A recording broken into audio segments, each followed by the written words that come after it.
Hey everyone, welcome back to the channel. Thanks for tuning in for another episode. Today we're going to address a couple of questions or comments that I got on some recent YouTube videos regarding skirt material.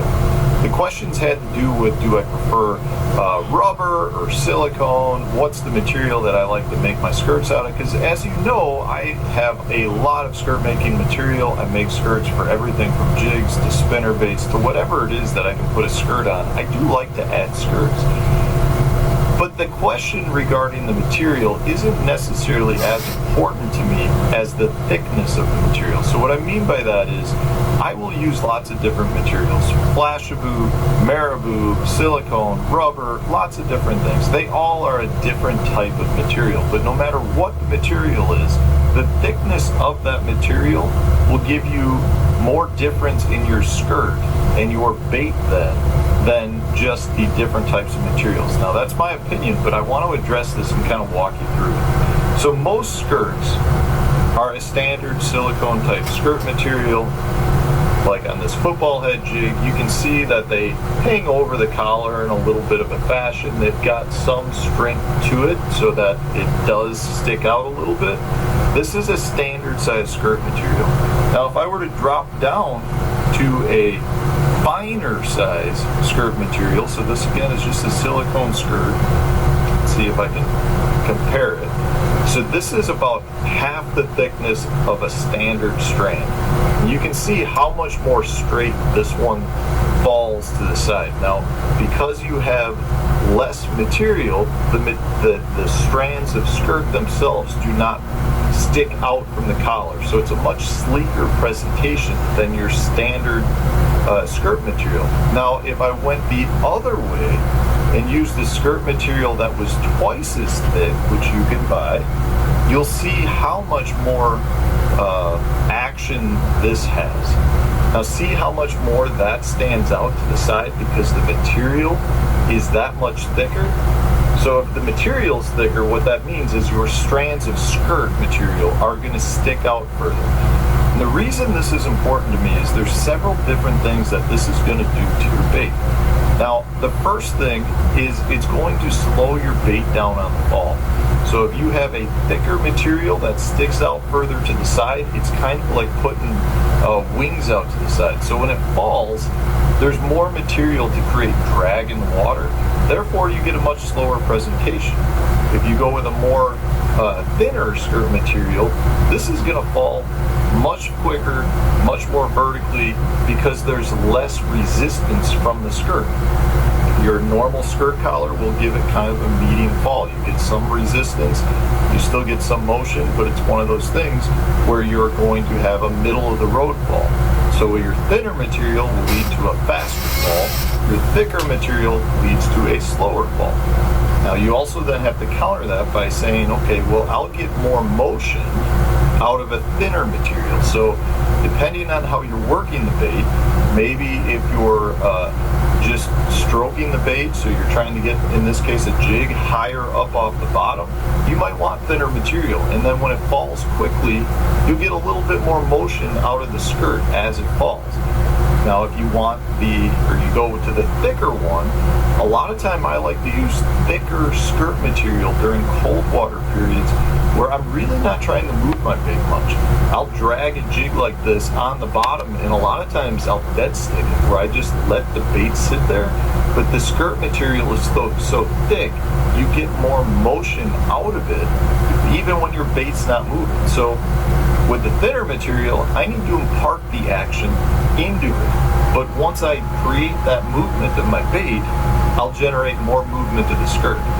I can get more movement out of this skirt with less movement of the bait itself. Are you advertising your business on YouTube? And if you're not, why not? This is the place to be, guys. This is where you want to be. So you kind of got to recognize there's differences there regarding that. The next thing that really is important to me with respect to skirt material is the water clarity. If I'm fishing really muddy water, a lot of times I like to go with a bigger, bulkier skirt because these will create more water movement.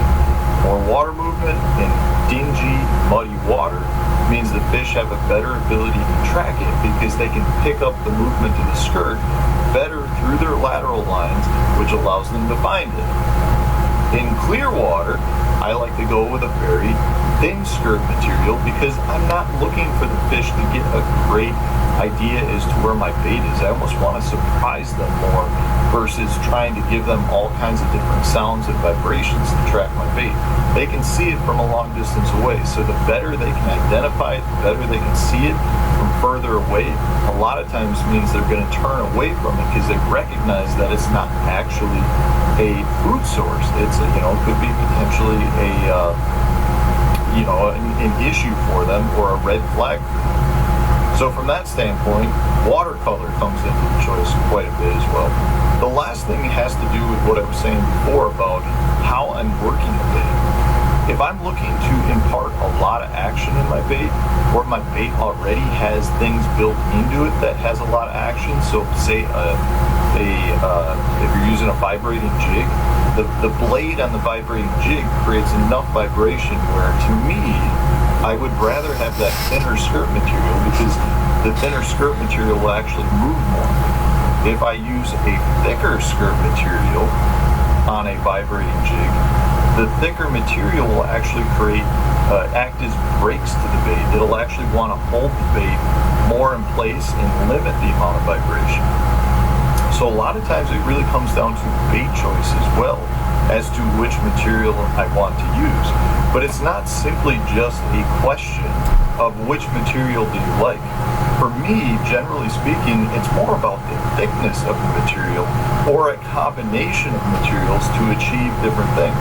Meaning, if I wanted to maybe get a little bit more action out of a thick material, I could add some tinsel or flashabou or marabou to it, which moves really freely in the water. So even though I'm not necessarily getting a lot of movement out of the bait because of the thicker strands of skirt material, I could add a few other things to it to really generate some additional movement. But there's a lot you can do. I think it's really a valuable thing to an angler to be able to build your own skirts, play around with the different materials, and even if you don't do that, when you go to your local tackle shop, you can still compare baits really easily to fit the needs that you need based on just looking at the skirts. If you have the ability to actually hold the bait and see what the skirt does when you hold it up and compare two skirts, two different baits with two different skirts, you'll get a much better feel for how that bait's going to react for the conditions and the lakes that you're fishing. So hopefully this answers those viewer questions, probably a little bit more in-depth than what they were asking for, but that's kind of how my brain works. These are the things that I love to dive into, and I really enjoy making skirts using lots of different materials. But I think if you were to pay more attention to your skirts, it will help you catch more fish down the road. If you enjoyed this video, guys, hit the like button. Please subscribe to the channel if you